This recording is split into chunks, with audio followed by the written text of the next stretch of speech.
Programme point of view के साथ मैं हूँ आपकी मेज़बान शहरबाज मुशर्रफ। मेरे मौजूद पैनल में मेरे साथ मौजूद हैं नीलम इरशाद, पीटीआई से आपका ताल्लुक, इन्हीं के साथ मेरे साथ मौजूद है ज़ेबा नाज़ साहिबा, मुस्लिम लीग काफ से हैं आप, इनके साथ मौजूद हैं एहसान साहब, सीनियर सहाफ़ी हैं, ये चेयरमैन प्रेस क्लब लाहौर भी हैं, और साथ ही साथ मेरे साथ मौजूद हैं मियाँ इमरान जो कि कॉलम निगार हैं। सबसे पहले आज हम बात करेंगे पीडीएम के जलसे के हवाले से और नवाज शरीफ के एक बयानी के हवाले से जो कि हिंदुस्तान का बयानिया है। नवाज शरीफ साहब ने इतनी बड़ी बात कर दी, आर्मी चीफ के ऊपर उंगली उठाई है। मैं आपसे जानना चाहूँगी नीलम इरशाद साहिबा से कि आप क्या देखती हैं कि ये पीडीएम का जलसा, ये जब इत्तेहाद है, ये क्या है, इनका मकसद क्या है आखिर? मकसद सीधा सीधा नज़र आ रहा है कि मुल्क दुश्मन अनासिर हैं ये। पाकिस्तान के साथ अगर सिंसेर हों तो फौज कौन है हमें बचाने वाली, हमारी जान बचाने वाली, हमारी नस्लों को संवारने वाली। जरा सा कोई मसला होता है फौज आगे होती है। कल वो बच्चे ने कहा जी सैलाब में हमने ये कुछ किया, तो कौन आता है आगे? कराची के हालात किसने ठीक किए? फौज ने। हमें पूरी दुनिया में इज्जत किसने दिलवाई? पूरी दुनिया में हर जगह पाकिस्तानी फौज से बढ़ के कोई फौजी नहीं है। तो हमें शर्म से डूब मरना चाहिए। ऐसी बातें सुनने पे हमें भी शर्म से डूब मरना चाहिए कि अगर हम फौज के लिए कुछ नहीं करें। मैं बहुत नाराज हूँ, मैं बहुत दुखी हूँ कि हमें कुछ करना चाहिए कि ये हाउ डेयर के इतने सट चढ़ते जा रहे हैं। अल्फाज और तू करे तुम ये वो, अरे भाई तुम्हें कहां से कहां तक पहुंचाया फौज ने, पाकिस्तान को कहां से कहां तक पहुंचाया फौज ने। तो अब आप बाज आ जाओ, फौज के खिलाफ बोलना छोड़ दो। एक दिन में कुछ कह रहे होती है, दूसरे दिन में कुछ कह रहे होते हैं कि जी वो बच्ची बोलती है कि जी फौज की हमारे कर्नल भी हमारे, तो कैप्टन भी हमारे। अरे कैप्टन तो था ही आपका।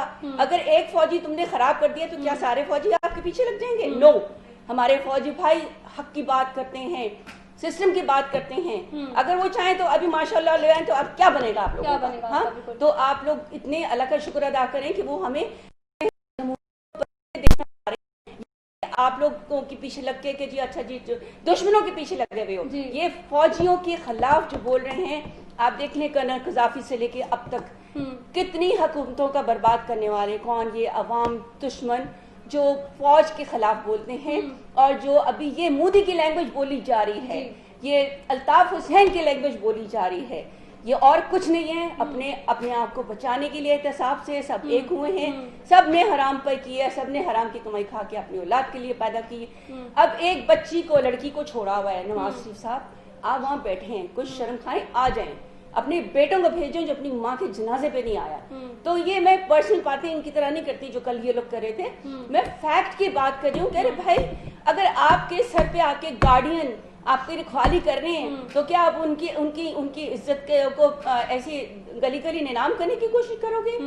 मैं अभी एक बहुत बड़ा प्लान बना रही हूँ। फौज के खिलाफ जो लोग हैं उनको एक साइड पे किया जाएगा, पता चल जाएगा पाकिस्तान के। यानी आप ये कह रहे हैं कि पीटीआई एक हिकमत अमली तैयार कर चुकी है। बिल्कुल कि इस जवाबन कुछ देंगे आप लोग? बिल्कुल देंगे। How dare they say anything about our फौजी भाई जिन्होंने तन मन धन। अभी मरीम नवाज साहिबा ने तो अभी कल ही बयान दिया कि जी नहीं, मरीम नवाज साहिबा ने कल अभी कराची वाले जलसे में बयान दे दिया है कि भाई इमरान खान साहब आपका तो नाम लिया नहीं था, आपको क्यों इतना हो रहा है?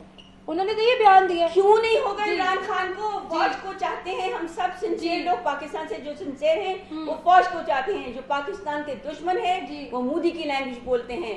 मोदी तुम्हारी चलने वाली नहीं है। भले तुम अल्ताफ हुसैन को दे दो नेशनलिटी, नवाज शरीफ को दे दो, उसकी आल औलाद को दे दो, बेशक तुम्हारे पार्टनर हैं, वो हर चीज में पार्टनर हैं। वो बाज आ जाओ, बाज आ जाओ।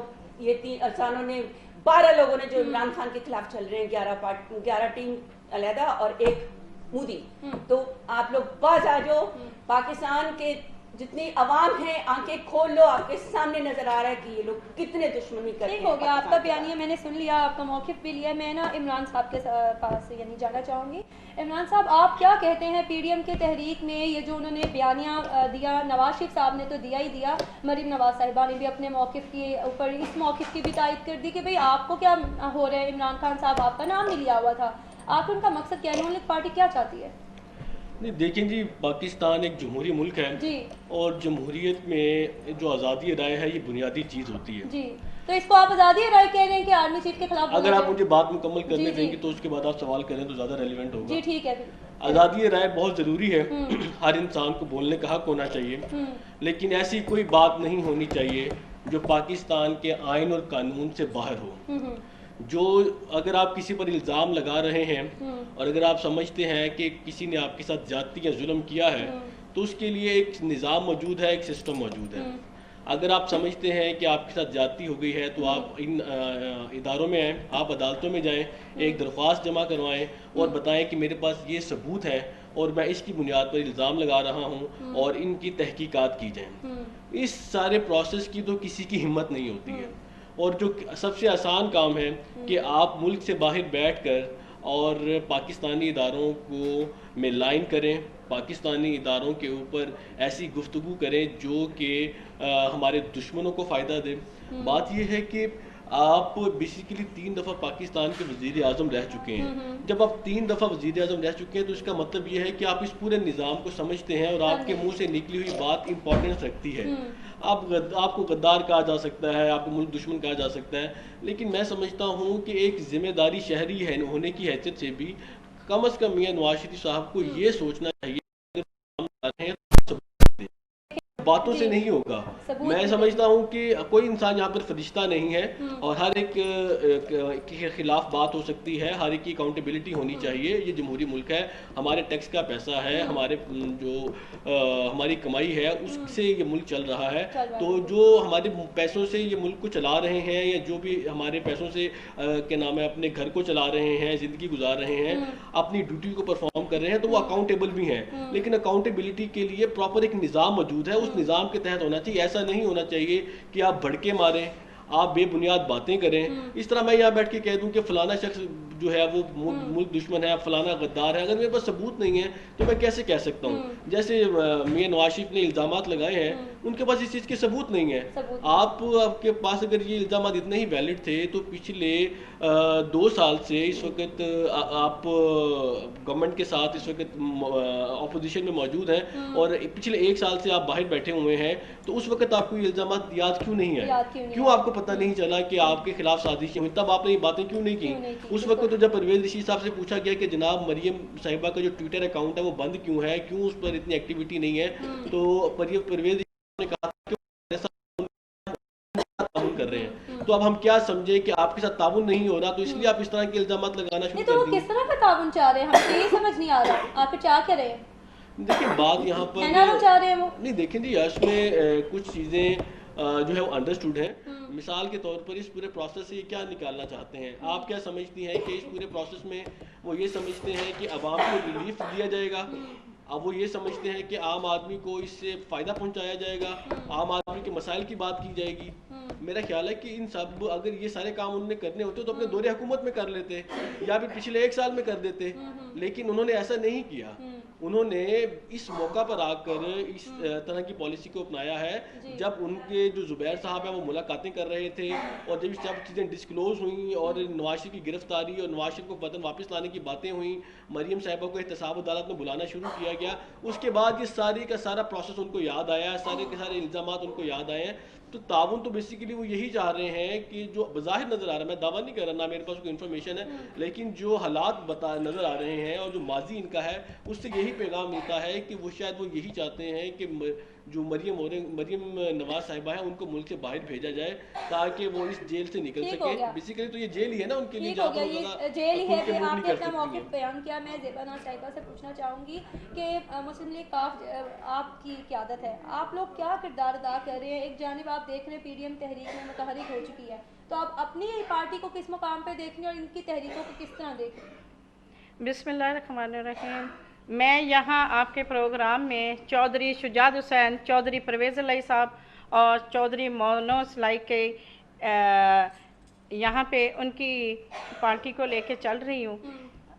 चौधरी परवेज़ अली साहब ने आपको 1122 दिया, आपको अस्पतालों में मुफ्त मेडिसिन दी, ऑपरेशन तक फ्री होते थे हॉस्पिटलों में, और एक धेले के बगैर इलाज आप करते थे, जबकि अब आप हॉस्पिटलों में जाने के पहले 100 दफ़ा सोचते हैं हमारे पास पैसे होंगे तो हॉस्पिटल के अंदर जाएंगे।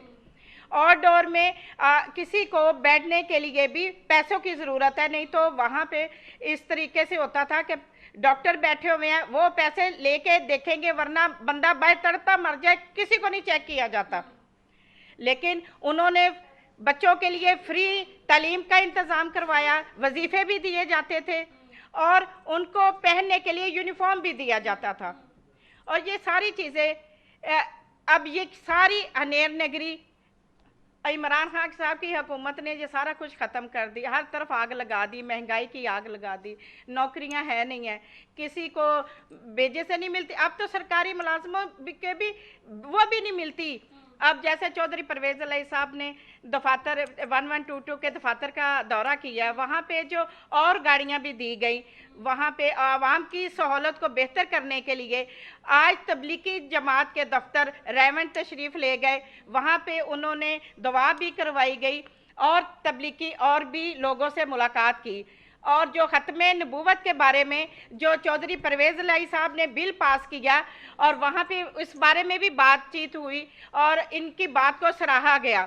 चौधरी परवेज़ इलाही साहब, चौधरी शुजा साहब वो ख़ानदान हैं जिन्होंने हमेशा आवाम की खिदमत के लिए काम किया है।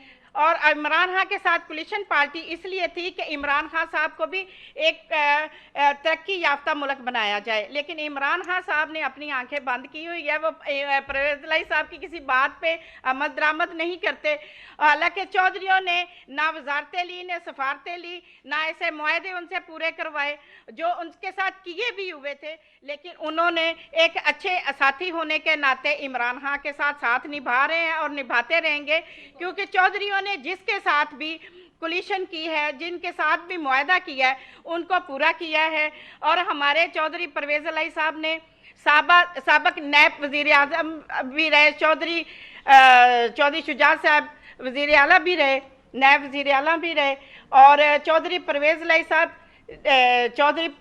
साहब ने स्पीकर पंजाब असेंबली इसलिए इस मनसब को लेके बैठे कि इमरान खान साहब ने कहा कि हमारे पास कोई ऐसा मनसब बंदा जो असेंबली को चलाने के लिए हो, लेकिन मुझे समझ नहीं आती कि इमरान खान साहब ने बुज़दार साहब को कैसे इतनी वजारत दी हुई है जो कि पंजाब को भी ले डूबा है और हुकूमत को भी लेकर डूब रहा है, लेकिन हुकूमत को अभी तक इमरान खान साहब को इस बात की समझ नहीं आ रही। हालांकि इनको चाहिए कि पंजाब को वो परवेज़ इलाही साहब को दिया जाता और पंजाब की सूरत हाल आप देखते कि वो कितनी तरक्की याफ्ता होती और कितनी तरक्की करता पंजाब, इसका उनको समझ ही नहीं आ रही। तो वज़ीर आला बनने पे हर एक की नजर ही पड़ी हुई है, ये तो इमरान खान साहब जाने, उनकी कभी ना जाने कि उन्होंने क्या करना है जी। आप मुझे बताएं कि पीडीएम तहरीक का क्या मकसद चल रहा है, आखिर वो क्या चाहते हैं? देखिए, सबसे पहले तो बात यह है कि मैं इस बात को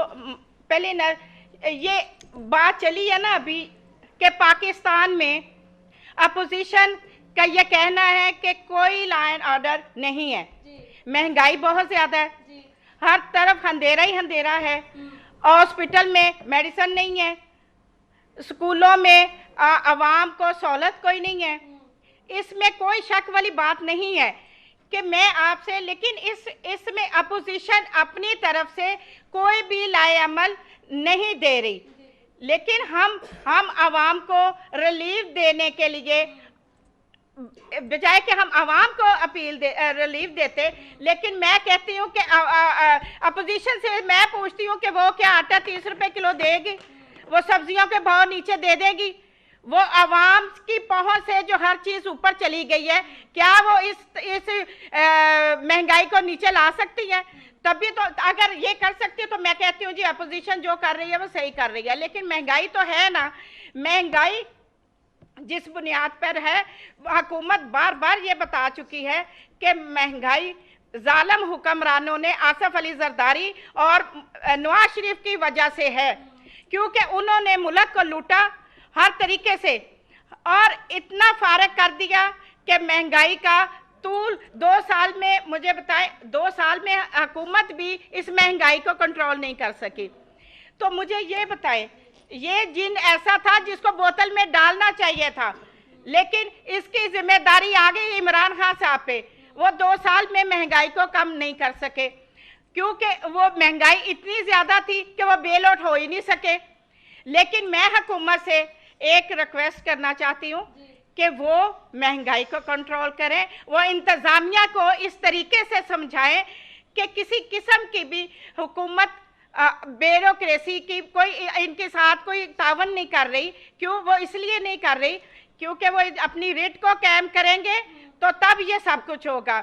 मैं ये दावे से कह सकती हूँ कि डीसी लाहौर, डीसी उकाड़ा, डीसी मुल्तान और खानेवाल, डीसी मंडी बावलदीन, डीसी रावलपिंडी, अगर ये सब इन सब को कीमतों के ऊपर इनको एक जगह पे लाना चाहे तो मेरे ख्याल से ऐसा हो सकता है, लेकिन उनकी विल नहीं है, वो ऐसा कर नहीं सकते। डीसी, जिले का डीसी जो है वो हर चौक में जो डीसी है वो फैसलाबाद का घंटा घर है, वो गंदम की कीमत को अगर कवर करना चाहे तो वो कर सकता है। लेकिन इसकी अगर अब हमारे वजीर आला साहब है वो इसका नोटिस ले ले। अब कल जो लाहौर में हफीज सेंटर में आग लगी है तो मुझे बताएं कि वो कोई ये बच्ची से रेप हो जाते उस पर एक्शन लिया जाता है। जब कोई नोटिस का, किसी भी नोटिस का कोई फायदा ही नहीं है तो इनको फायदा नोटिस लेने की जरूरत क्या पड़ी है जब आप उसको कैफरे करदा तक नहीं पहुंचा सकते। तो चलिए, ये तो अंदरूनी मामला हो गए पाकिस्तान के। मैं आपसे जानना चाहूंगी एहसान नाज साहब, कि आपने देखा कि पीडीएम की जो ये तहरीक थी, इन लोगों ने क्या बयानिया जारी किया और उसमें स्पेशली नवाज शरीफ साहब ने जो बयानिया दिया, आर्मी चीफ पे पॉइंट आउट किया। क्या आप देखते हैं कि इस्टेब्लिशमेंट का सच में किरदार है हुकूमत बनाने या गिराने में, जो उन्होंने ऐसा बयानिया जारी किया? बिस्मिल्लाहिर्रहमानिर्रहीम। बहुत शुक्रिया कि आपने बड़े आम मौजू पर मुझे आज बुलाया। ये जो मियाँ नवाज शरीफ का बयानिया है ना, इसमें हम जितने भी यहाँ पे आपके साथ पार्टिसिपेंट हैं वो सब यही कह रहे हैं कि ये दुश्मनों वाला बयानिया है, ये नरेंद्र मोदी का बयानिया है, ये वो बयानिया है जो मुल्क को नुकसान पहुँचाने वाला बयानिया है। और जिस तरह अभी जिक्र किया गया कि यहाँ 11 जमातें तो हैं, ना साथ उनके 12वें नरेंद्र मोदी भी हैं, क्योंकि ये 12 जमातें, ये 11 जमातें उन्हीं के एजेंडे पे चली हुई हैं।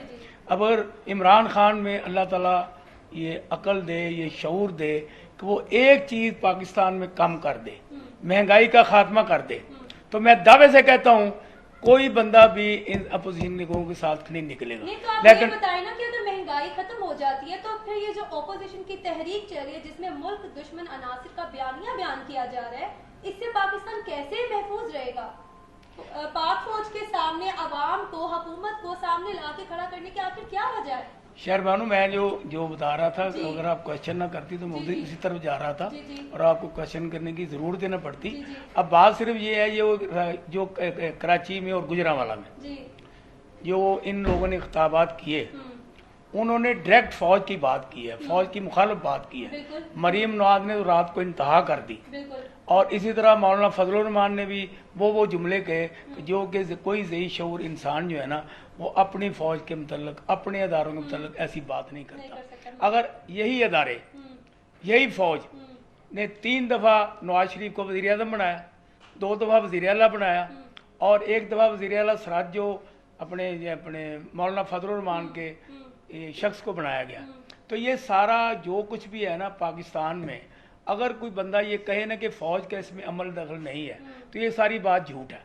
क्योंकि इमरान खान साहब ने खुद अपनी, उन्होंने खुद कहा है कि हमारा कोई किरदार, मेरी बात सुने, बात सुने, क्योंकि इमरान खान साहब ने अपनी परसों की तकरीर में ये कहा कि ख्वाजा आसिफ ने चीफ ऑफ आर्मी स्टाफ को फ़ोन किया कि मैं हार रहा हूँ तो मुझे जिताया जाए। ये इन्होंने खुद कन्फर्मेशन की कि पाकिस्तान की फ़ौज हर इलेक्शन में अपना किरदार अदा करती है। अब ये मैंने तो नहीं कहा, ये इमरान खान साहब ने कहा है। अब भाई हम तो पहले दिन से यही कहते हैं कि जो कुछ भी यहाँ घेरा तंग होता है, जो चीज़ भी बनती है उसमें फ़ौज की ज़रूर इन्वॉल्वमेंट होती है। पहले कुछ दिनों हम, क्योंकि मैं पॉलिटिकल जर्नलिस्ट हूँ, तो हमने बड़ी बड़ी तहरीकें और बड़े बड़े मामला जलसे कवर किए हैं। पहले फ़ौज का नाम नहीं लिखा जाता था, एस्टेब्लिशमेंट का नाम नहीं लिखा जाता था, अदलिया का नाम नहीं लिखा जाता था, लेकिन अब ये तमाम चीज़ें नंगी हो चुकी हैं। टीवी चैनलों में फ़ौज का नाम लिया जा रहा है, अखबारात में चैनल लिया जा रहा है, कॉलम नवीस नाम लिख रहे हैं। तो ये सारी बातें वो हैं जो आज तश्तिबाम हो गई हैं। अब इनके कोई छुपाए भी जाए तो छुप नहीं सकती। इसी तरह अपनी अपोजिशन जो है, आप ये कह रहे हैं कि अपोजिशन है, मैं ये गुजारिश कर रहा हूँ कि हुकूमत और अपोजिशन दोनों ही मिलकर फ़ौज को बदनाम कर रही हैं।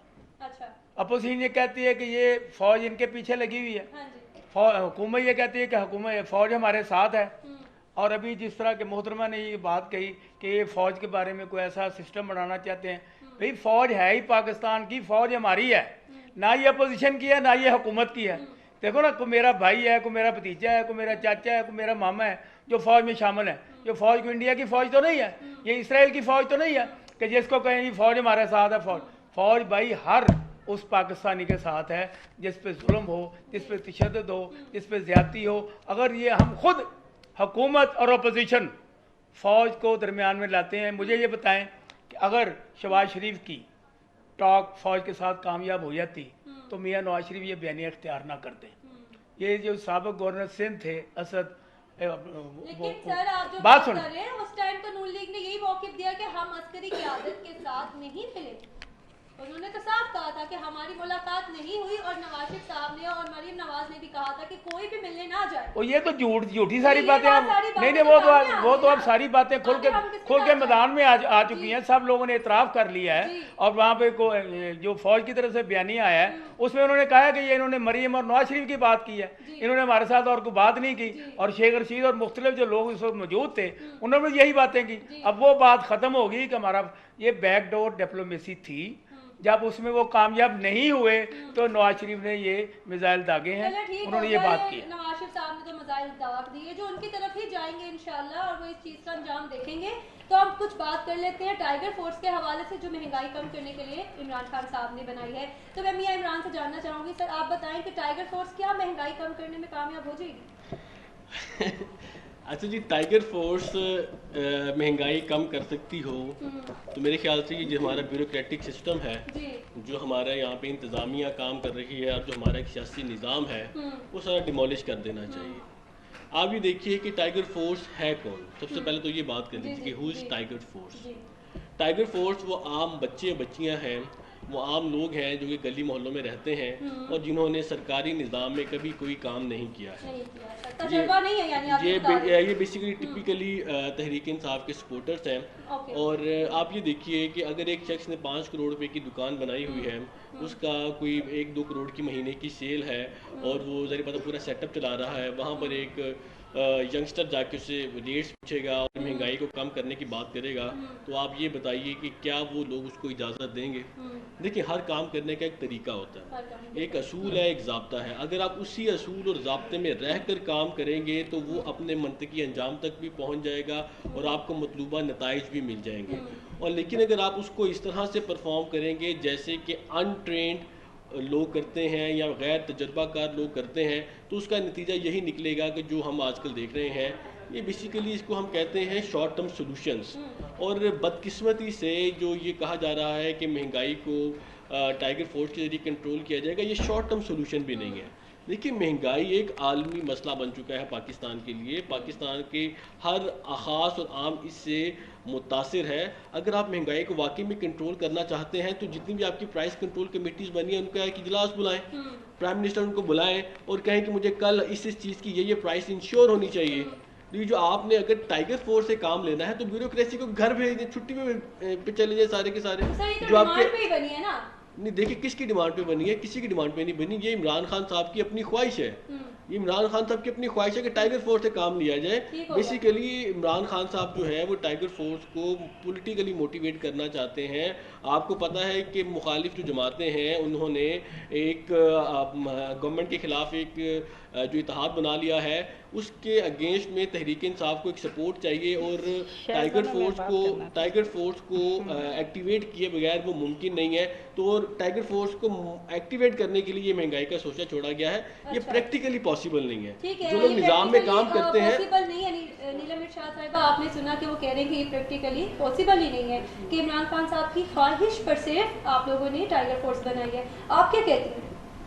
देखिए, इमरान खान की ख्वाहिश है कि हमारी यूथ भी हर चीज़ में आगे हो। अब आपका बच्चा आपसे ज़्यादा अगर आगे हो तो आपको खुशी होगी ना। हमारे बच्चे, मेरा बेटा, मैंने कराची कराची से मैंने सीखा कंप्यूटर इंजीनियरिंग वगैरह जो भी कुछ, कॉन्सेप्ट सीखा। अब मेरा बेटा माशाल्लाह से दुनिया का one of the best IT का काम कर रहा है वो। तो अब मैं बोलूँ कि नहीं भी तुम नहीं कर सकते, अब इनको लाएं, आगे लाएं। ये खुदा ना खासा ये गवर्नमेंट का इदारा नहीं है, इनको लीगली कोई ऑथराइजेशन नहीं है। ये हमारे ऑथराइज जो गवर्नमेंट के इदारे हैं उनके साथ एसोसिएट बनते चले गए। वो they are not authorised to go and ask कि जी हाँ प्राइस लिस्ट तो सबकी होनी चाहिए जी। अभी तो कल भी अनाउंस हुआ है कि हर दुकान पे भी हर ऑफिस में प्राइस लिस्ट पड़ी होगी जिसमें पता चलेगा टैक्स कितना दे रहे हैं। ये मैं सब्जी फल की बात नहीं कर रही जी। टमाटर 2 रुपए क्या किलो के नहीं, क्या बोला था कल इस बच्चे ने कि 2 रुपए लीटर नहीं होगा टमाटर। अभी अगर वो जाके साथ एज एसोसिएट कुछ लर्न भी करते हैं, कुछ आइडिया भी देते हैं, तो आई थिंक नो हार्म के अपने टाइम। लेकिन आप ये नहीं देख रही, आप लोग एक्सपेरिमेंट करने जा रहे हैं। अगर आप तजुर्बाकार लोगों को नहीं ले रहे तो ये तो शहर बानो इस मौके पे मैं बात करना चाहती हूँ। अब अगर ये अपना मौके पे मैं आपकी जानिब भी आऊंगी भी आती अगर इदारे काम नहीं करते, जैसे कई ब्यूरोक्रेसी में हम लोगों के हर्डल क्रिएट करते हैं। हाँ, बहुत अच्छे हमारे ब्यूरोक्रेट्स भी हैं, काम भी कर रहे हैं, कई जगह नहीं हो रहे। क्योंकि मैं सीधी बात बोलूंगी कि अभी पुलिस और ये ब्यूरोक्रेसी में जो लफाफे भी ले रहे हैं, सैलरी भी ले रहे हैं, फिर इस हुकूमत को अगर बदनाम करने की कोशिश करें तो ये ऐसा नहीं होगा। अच्छा, इमरान खान आए हैं पाकिस्तान को बचाने के लिए, ठीक हो गया, पाकिस्तान को संवारने के लिए, इसको बर्बाद करने के लिए दुश्मनों के साथ नहीं मिलेंगे। अच्छा, और ना दुश्मनों को आगे होने देंगे। ठीक हो गया। अब उन्होंने कहा है कि इनका एहतसाब होगा, तो उसके लिए भले कहीं चले जाएं, अमेरिका के सतह के पास चले जाएं, इसराइल को ले आए, यहाँ पे हमारी फौज बैठी है सबको फेस करने के लिए, और फौज के बगैर कोई कुछ नहीं कर सकता। आप कैसे कहते हैं कि फौज हमारी नहीं है? फौज सबकी है, और पाकिस्तान को बचाने के लिए, हमारी आने वाली नस्लों के लिए बेहतरी करने के लिए है। टाइगर फोर्स को साथ लगाएं, अपनी टाइगर फोर्स में आपका बेटा भी हो सकता है, भाई भी हो सकता है, बहन भी हो सकती है, व्हाई नॉट? हम अपनी जनरेशन को अंडरग्राउंड करके नहीं जी नहीं अभी कोरोना चल रहा है तो आप लोग घर में बैठे, वो निकले बाय एज अब खुदा न खासा अगर नाउजुबिल्ला कोई हम लोगों का अनफोर्सीन होता है बॉर्डर्स पे, तो यही पार्टी जो सारी लड़ रही है ना आपस में, यही साथ होकर पाकिस्तान को बचाएंगे। ठीक हो गया, पाकिस्तान को बचाएंगे। ठीक हो गया, हमने आपका भी मौक़िफ़ जाना। ज़ेबा साहिबा, आप क्या कहना चाह रही थी टाइगर फोर्स के हवाले से? मैं ये कहना चाह रही हूँ, टाइगर फोर्स में कौन से लोग हैं, जैसे ये ब्यूरोक्रेसी है, जैसे ये आम लोग हैं। अब इनकी वजह से मुझे जो खतरा है वो रिश्वत में इजाफा होगा और इसमें फड्डे पड़ेंगे और लोग इनको पीटीआई के वर्कर समझ के इनकी किसी बात पे यकीन नहीं करेंगे। और मैं ये चाहती हूँ कि हुकूमत और अपोजिशन अवाम का ध्यान करे और आपस में लड़ने की बजाय अवामी मफादात को सोचे। इलेक्शन जब 5 साल बाद आएंगे तब अपने ढोल ढमक्के लेके मैदानों में आ जाए, ये मौका नहीं है। इस वक्त मुल्क की जो बढ़ती हुई बेरोजगारी और जो महंगाई उसको बढ़ावा देने के लिए अपोजिशन ये काम कर रही है। और मैं समझती हूँ किसी किस्म के भी इक़्तिदामात इस तरह नहीं कर रही जिस तरह के अवाम को सहारा मिल सके। अपोजिशन के जो जलसे है ये महंगाई होने की वजह से है।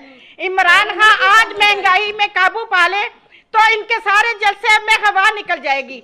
मुझे ये बताएं, ये सिर्फ लोगों को मौका मिलता है बात करने का महंगाई की वजह से। अगर महंगाई कंट्रोल हो गई होती तो अपोजिशन को कभी इतना मुंह ना पड़ता कि वो हमारे खिलाफ खड़े हो जाते। और वो तो अपने लिए निकले, दोनों चीजें हैं। दो मौका तो मिला ना, मौका तो देखे शहर बनो, मौका मिला ना कि उनको मौका मिल गया कि गरीब गुर्बत बहुत ज्यादा 2 साल में गरीब आवाम पीस के रह गई है।